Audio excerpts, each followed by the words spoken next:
welcome back. I just got back from my little midnight walk, so I'm still a little chilly, setting up the camera and stuff. But I wanted to start off this sketch with a big thank you.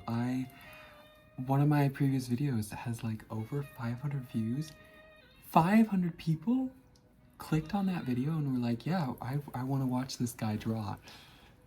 It's crazy, it's humbling, and I thank you guys so much. That was so sweet, and I can't wait to just continue to do these little sketch videos. And tonight is pretty special. I have the jazz on. I have the Taxi Driver playlist. Taxi Driver is one of my favorite movies. It's a good take on loneliness, and how loneliness can kind of have a little bit of beauty in it. I don't really have a set topic. I have some things I would like to touch on. I have this beautiful moleskin sketchbook again with the big pages to fill out. So let me flip to, these are fun. Let me show off some of these sketches. I love to do some fashion illustrations sometimes, right? And so we have, you know, some colored pencil sketches of, you know, kind of like a lady with a hat, and then a lady in this hella dramatic outfit. A lot of drama. Let's see here. We have a lot of different. Here's some architectural plates that I did in Oxford. That sounds so bougie. It was like a summer school for adults. It only lasted a week, but I did some plates. Can you guys see those? Yeah. So these are little rondelles, we call them in classical architecture. A rondelle is kind of a discus-shaped architectural motif that you put on the frieze of the pediment. And for those of you who don't really know what a pediment is, that's fine. A pediment is kind of the crowning element on a building, right? If you've ever seen in architecture these lovely columns supporting a triangular stone structure, right? Kind of a roof line, that's what's called a pediment. And inside a pediment, there can be sculpture, there can be details in the frieze. Now, a frieze is another architectural word. And I might do a video breaking all this stuff down for you. It's really relaxing to just talk about architecture, and being architecturally literate is really, it's a nice skill, you know? And so I think it's just helpful for more people to understand. But a frieze is a part of an entablature in a classical order. This might sound really random. Yeah, I would have to get on a whole spiel about breaking down classical orders in architecture and stuff. But the history of architecture is really fascinating. Anyway, we were talking about fashion. Here's another fashion illustration.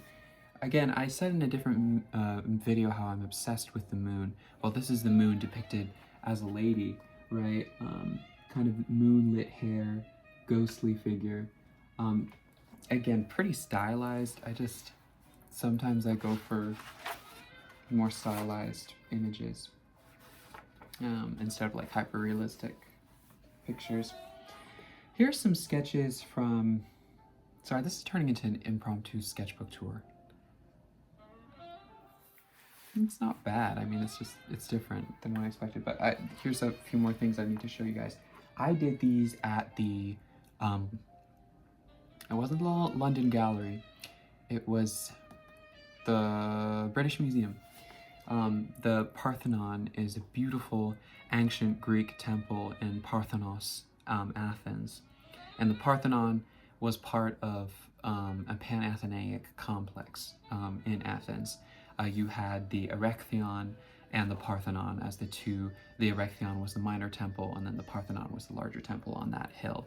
It was a sacred hill for the Athenians, though, because obviously Athena was their goddess, and they would have processions to her every year and stuff. And anyway, I digress, but in the pediment, there were some horses, right? and in the friezes too. And so these are just some details. These were taken, let's see which plates these were from. Statue of a man from the mausoleum of Mausolus. I bet that's from Halicarnassus, in marble, about 350 BC. So that's the sketch of the man. And then these horses are from the South Frieze X26 and XI31. So those are the two friezes that those horses were taken from.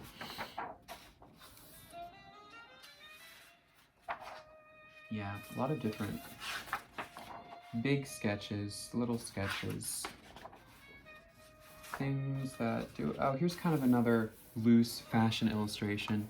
This is a young man, kind of schmegsy, but he's in this kind of fur coat doing a little look and stuff. Pretty hot. I'm human too.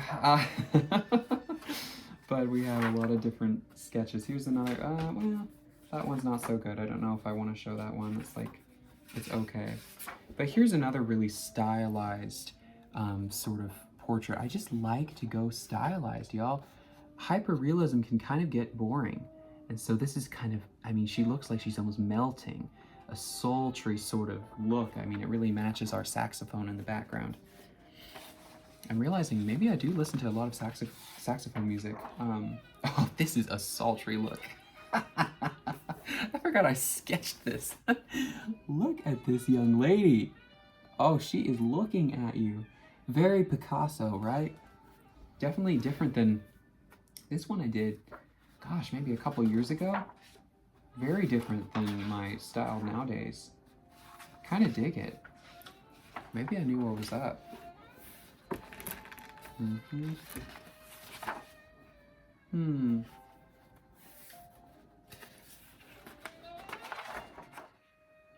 This is a creepy one. You can see she's dancing and a hand is just grabbing her from outside of the frame, right? Kind of a commentary on, you know, sexism, misogyny, that sort of thing. And especially in the early 19th century, how prevalent that was in ballet culture. This is a favorite of mine because it's just so sad. You know, it's just a little tiny thumbnail in the middle of this giant page. And it just looks lonely, but you kind of want to dip inside the picture, right? It's a snowy night with the moon. I'd love to illustrate a children's book, right? Oh, we see some more sultry images. Here's another kind of, I don't know, I wouldn't call this fashion, but it's done in kind of a design illustrator, sort of very stylized. I remember doing this at my sister's house. She has a lovely home, and it was the cause of a lot of inspiration. Let's see here. I love flipping through this stuff with you guys. Oh, here's a sergeant. This is in his preparatory silhouette for Madame X, his infamous painting that was, you know, kind of explosive in Paris at the time. Kind of sent his career down a spiral, but I think in a good way. You know, he lost a lot of his more conservative critics and connoisseurs, right? But he gained this unapologetic quality to his portraiture afterwards that really is, I don't know, it's pretty sick. So yeah, these are fun. Okay, let me draw something really quick for you guys and we'll see what we can come up with. I'm gonna pause the video a little because again, it'll probably take about 30 minutes and we don't have that type of time.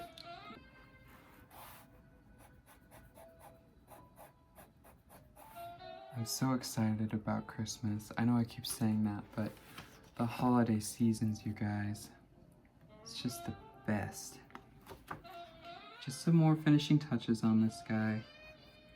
He's turning out cute.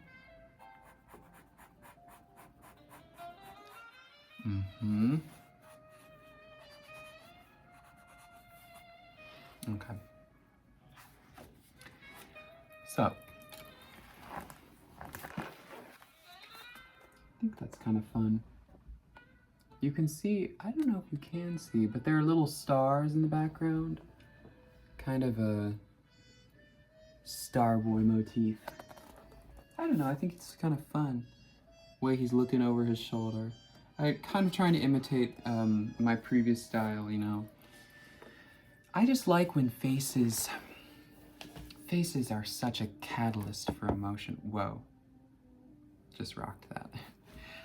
Faces, I can never get enough of portraiture. Maybe I will someday, but I don't know, you guys. Portraiture is just like, it's everything. It's such a gateway to our souls, you know? And oh, that's a whole video idea. I need to make a video about eyes and why I care so much about eyes. It's such a deep topic and actually has a lot of superstition behind it.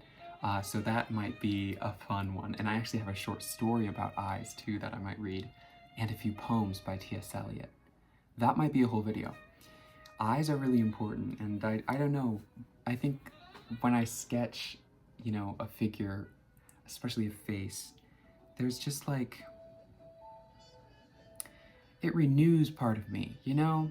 It just feeds the soul. And so I hope you guys can feel a little bit of that when you're tuning into one of these episodes. Is, you know, I like regular commentary YouTubers, you know, they entertain me, but I hope we can have a discussion that's maybe just a little deeper, you know, and dig into some things about art and culture that aren't normally spoken about, or if they are spoken about, they're, you know, only by people who don't really know what they're talking about, or maybe are a little snobby. And I hope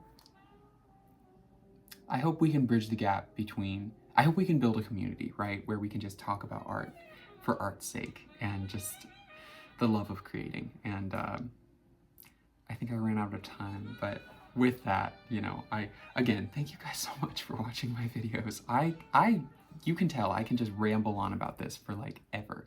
So it just means so much that you guys want to listen. So definitely see you next time, and thank you so much. Yeah, have a good night.